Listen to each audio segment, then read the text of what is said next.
Halo semuanya, perkenalkan nama saya Thompson Marbun dengan NIM 030211812819241007.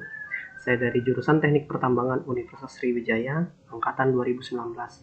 Dalam video kali ini, saya akan menjawab tugas yang diberikan oleh Bapak Alek Ahladi STMT selaku dosen pengajar mata kuliah Preparasi Batubara. Nah, dalam video kali ini ditugaskan suatu perencanaan atau perancangan suatu kolam pengendapan atau settling pond. Langsung saja kita lihat soalnya. Yang mana suatu perusahaan pertambangan batubara memiliki rencana membangun coal washing plant dengan kapasitas 750 ton per jam. Kebutuhan air untuk pencucian batubara tersebut adalah 452 meter kubik per jam. Hasil penelitian menunjukkan bahwa kandungan solid dalam air hasil pencucian sebanyak 7,5%. Nah, data yang diketahui antara lain ukuran partikel 3 kali 10⁻⁶ meter, berat jenis solid yaitu 2,5 gram per cm kubik, viskositas air 1,31 kali 10⁻⁶. Nah, untuk pertanyaan yang ditanyakan itu ada 14 kategori dari berat padatan sampai ke waktu pengerukan rentang antara lebih besar daripada 30 hari. Langsung saja kita bahas satu persatu. Yang pertama, untuk berat padatan sendiri itu rumusnya adalah solid dikali kimat dikali PP, yang mana solid adalah 7,5% atau 0,075. Kimat adalah 452 meter kubik per jam. Kimat sendiri adalah aliran air yang dipompakan tadi. Berat jenis padatan atau PP kita ubah satuannya ke dalam kilogram per meter kubik, sehingga dihasilkan nilainya 2500 kg per meter kubik. Nah, dari data yang diketahui ini, perhitungan yang kita dapatkan yaitu 84.750 kg per jam. Selanjutnya untuk soal nomor 2, yang ditanyakan adalah berat air per meter kubik. Nah, berat air per meter kubik sendiri rumusnya adalah persen air dikali kimat dikali PA. Nah, persen air sendiri didapatkan dari hasil 1 dikurang dengan persen solid. Nah, nilainya adalah 0,925. Sedangkan kimat adalah aliran air yang dipompakan tadi, nilainya sama, yaitu 452 meter kubik per jam. Sedangkan untuk berat jenis air atau PA, 1000 kg per meter kubik. Nah, untuk perhitungannya didapatkan nilai berat air per meter kubik adalah 418.100 kg per jam. Selanjutnya untuk soal nomor 3, yang ditanyakan adalah volume padatan per detik. Nah, rumusnya sendiri adalah berat solid dibagi PP dikali 3600 meter kubik per detik. Nah, berat solid sendiri tadi sudah kita dapatkan di soal nomor 1, yaitu 84.750 kg per jam. Nah, sedangkan untuk berat jenis padatan atau solid tadi adalah 2.500 kg per meter kubik. Nah, sehingga dari perhitungan ini, dari rumus yang telah kita tulis tadi atau kita cantumkan tadi, kita peroleh nilai volume padatan per detik itu senilai 0,0094167 meter kubik per detik. Selanjutnya untuk soal nomor 4, ditanyakan volume air per detik. Nah, untuk rumusnya itu sama, yaitu berat air dibagi dengan PA dikali 3600 meter kubik per detik. Untuk berat jenis air sudah kita dapat di soal nomor 2, yaitu 418.100 kg per jam. Dan untuk berat jenis air sendiri, yaitu 1000 kg per meter kubik. Sehingga kita peroleh volume air per detiknya itu di angka 0,1161389 meter kubik per detik. Selanjutnya untuk soal nomor 5, ditanyakan total volume per detik. Nah, rumus dari total volume ini yaitu volume padatan yang kita dapatkan tadi di soal nomor 3 ditambahkan dengan volume air yaitu di soal nomor 4. Sehingga kita peroleh nilainya yaitu 0,1256 meter kubik per detik. Nah, nilai ini merupakan nilai pembulatan. Karena nilai desimalnya kita batasin saja agar tidak susah dalam penyebutan. Selanjutnya untuk soal nomor 6. Soal nomor 6 itu ditanyakan kecepatan pengendapan partikel. Nah, dari pertanyaan ini, rumusnya sendiri, maksud saya, dari pertanyaan ini kita perlu menganalisa dulu berapa persen solid yang terkandung dalam uh, perencanaan settling point yang akan kita buat. Nah, dalam soal ini persen solid itu hanya sekitar 7,5%. Nah, karena nilainya di bawah 40%, maka kita menggunakan rumus hukum Stokes. Sedangkan kalau nilainya di atas 40%, itu kita menggunakan hukum Newton. Nah, pada soal ini nilainya 7,5%. Jadi kita menggunakan rumus hukum Stokes, yang mana kecepatan pengendapan itu nilainya adalah gravitasi dikali dengan kuadrat dari diameter dikali dalam kurung PP dikurang PA, yaitu berat jenis padatan tadi dikurang dengan berat jenis air, lalu dibagi 18 dikali mu. Mu itu satuan viskositas air tadi, nilainya 1,31 kali 10 6.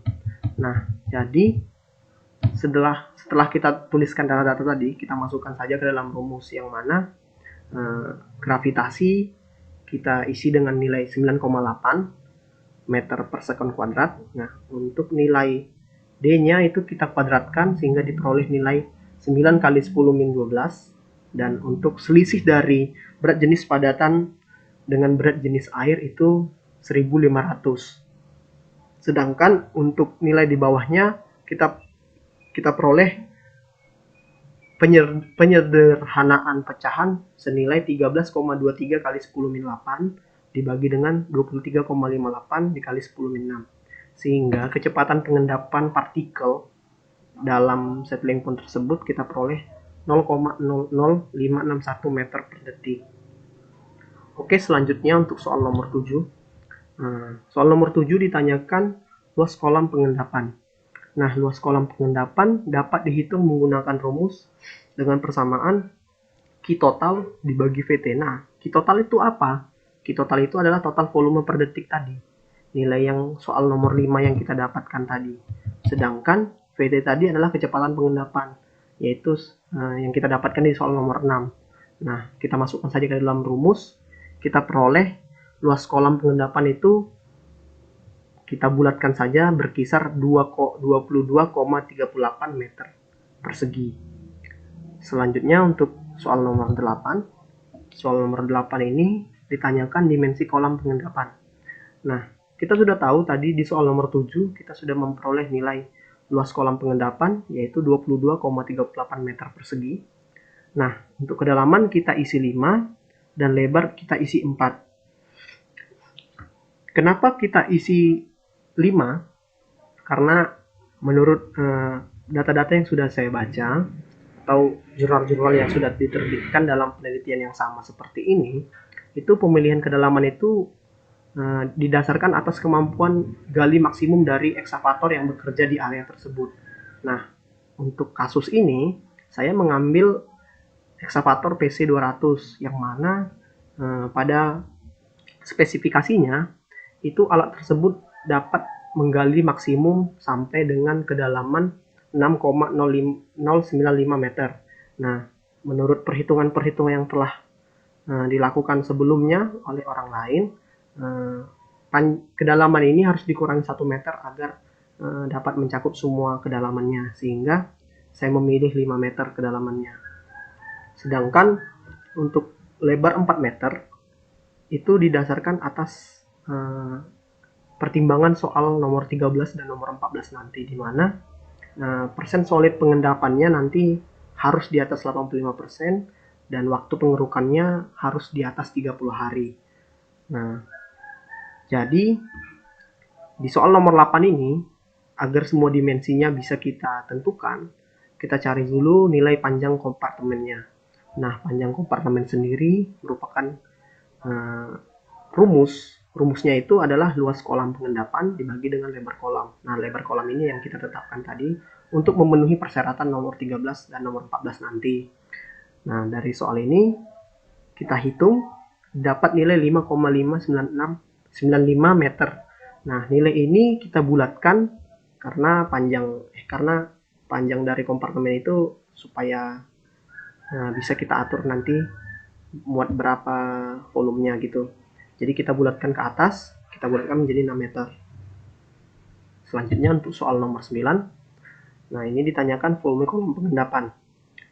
Nah, volume kolom sendiri rumusnya itu jumlah kompartemen dikali P dikali B dikali dalam kurung H dikurang 0,5 meter.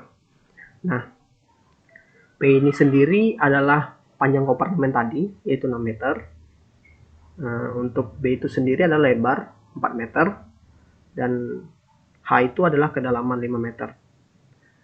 Nah, kenapa dikurangi 0,5? Nah, itu fungsinya adalah untuk membuat perbedaan kedalaman di setiap kompartemennya atau kolam-kolam pengendapannya. Nah, di soal nomor 9 ini, saya memilih 9 buah kompartemen kolam gitu. Karena didasarkan atas persyaratan soal nomor 13 dan 14, nilai yang memenuhi itu adalah dengan jumlah 9 kompartemen. Nah, langsung saja volume kolam kita hitung, kita masukkan nilainya 9 dikali 6 dikali 4 dikali dalam kurung 5 kurang 0,5. Hasilnya adalah 972 meter kubik. Nah, ini adalah total volume dari settling pond yang kita rencanakan dengan membentuk 9 kolam kompartemen. Oke, selanjutnya soal nomor 10. Nah, soal nomor 10 ini ditanyakan waktu partikel mengendap. Nah, waktu partikel mengendap ini dapat kita hitung dengan rumus kedalaman dibagi dengan kecepatan pengendapan. Nah, kedalaman yang kita buat itu adalah 5 meter, dan kecepatan pengendapannya tadi adalah 0,00561 meter per detik. Sehingga nilainya itu kita dapat di kisaran angka 891,2656 detik, atau kita ubah ke menit, yaitu menjadi 14,854 menit. Oke, selanjutnya untuk soal nomor 11. Untuk soal nomor 11 itu ditanyakan kecepatan air dalam kolam. Nah, kecepatan air dalam kolam sendiri dapat kita hitung dengan rumus Q total dibagi dengan A. Nah, A ini perhitungannya adalah lebar kompartemen tadi dikalikan dengan kedalaman. Nah, lebarnya itu 4 meter dan kedalaman tadi 5 meter, sehingga A itu sama dengan 20 meter persegi. Sedangkan untuk Q total itu tadi nilainya sudah diketahui, yaitu 0,1256 meter kubik per detik. Sehingga kita masukkan ke dalam persamaan, diperoleh nilai kecepatan air di dalam kolam itu berkisar 0,006228 meter per detik. Baik, selanjutnya adalah soal nomor 12. Nah, soal nomor 12 ini yang ditanyakan adalah waktu yang dibutuhkan air untuk melewati kolam, dinyatakan dalam pH. Nah, rumusnya adalah P dibagi dengan VH, yang mana P ini adalah hasil dari perkalian panjang dari kompartemen tadi dikalikan dengan jumlahnya, sehingga kita memperoleh panjang total dari keseluruhan kompartemen yang dijadikan dalam satu settling pond tadi. Nilainya adalah 54 meter. Sedangkan untuk nilai VH tadi sudah kita dapatkan di soal sebelumnya, yaitu 0,00628 meter per detik. Sehingga nilai waktu yang dibutuhkan air untuk melewati kolam kita peroleh di kisaran waktu 8.592,72 detik, atau sekitar 143,312 menit. Baik, yang selanjutnya adalah soal nomor 13.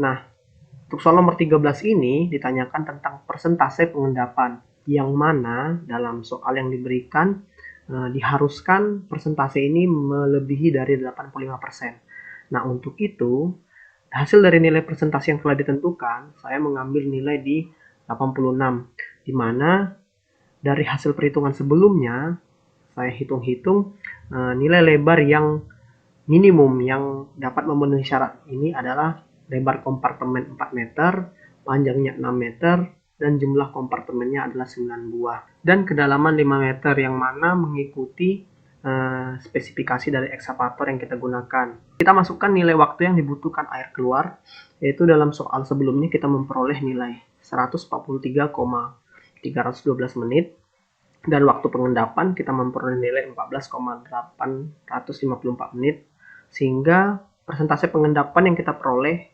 nilainya yaitu 90,6%, yang mana nilai ini telah melebihi nilai syarat yang diberikan pada soal ini, yaitu 85%. Baik, yang selanjutnya adalah soal nomor terakhir, nomor 14. ditanyakan adalah waktu pengurukan kentang antara harus lebih besar daripada 30 hari. Nah, maksudnya di sini kita melakukan pengerukan sebagai rutinitas itu harus di atas 30 hari. Jadi, kita diharuskan untuk mengeruk settling pond tersebut supaya airnya bersih itu setiap di atas siklus setiap 30 hari. Nah, untuk menghitungnya itu dengan rumus volume padatan per detik dikali 3600 dikali jumlah jam hujan satu hari dikali persen pengendapan. Nah, pada soal ini saya mengambil asumsi bahwa hujan itu 1 jam per harinya.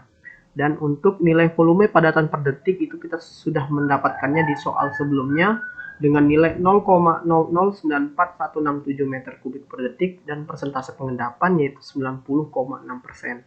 Sehingga volume padatan per hari kita dapat hitung nilainya dengan cara mengalikannya sehingga diperoleh 30,7135 meter kubik per hari. Kemudian apa sih gunanya nilai volume padatan per hari ini? Nah, fungsinya adalah untuk perhitungan selanjutnya di mana kita dapat menghitung waktu pengerukan. Nah, waktu pengerukan sendiri dihitung dengan rumus volume kolam pengendapan dibagi dengan volume padatan per hari. Nah, volume kolam pengendapan kita peroleh tadi dari hasil perkalian antara jumlah kompartemen, dari panjang kompartemen, lebar kompartemen, dan kedalamannya dikurangi setiap masing-masing kompartemen 0,5 itu senilai 972 meter kubik dan volume padatan per harinya sebesar 30,7135 meter kubik per hari. Sehingga waktu pengerukannya kita peroleh 31,65 hari, yang mana sudah memenuhi target dari soal ini yaitu lebih dari 30 hari. Sehingga pengerukan ini dapat dilakukan dalam setiap siklus 31 hari 15 jam. Jadi dari hasil perencanaan settling pond yang kita buat itu diperoleh kesimpulan panjang dari kompartemennya adalah 6 meter, lebarnya 4 meter, kedalamannya adalah 5 meter, dengan jumlah kompartemennya adalah 9 buah. Sehingga untuk panjang keseluruhan dari settling pond kita adalah 54 meter. Dan untuk persentase solid yang mengendap itu di angka 90,6%. Demikian presentasi dari saya, terima kasih. Semoga ilmu ini bermanfaat dan kita bisa sama-sama belajar. Kurang lebihnya saya mohon maaf. Silakan berkomentar jika ada yang kurang. Terima kasih.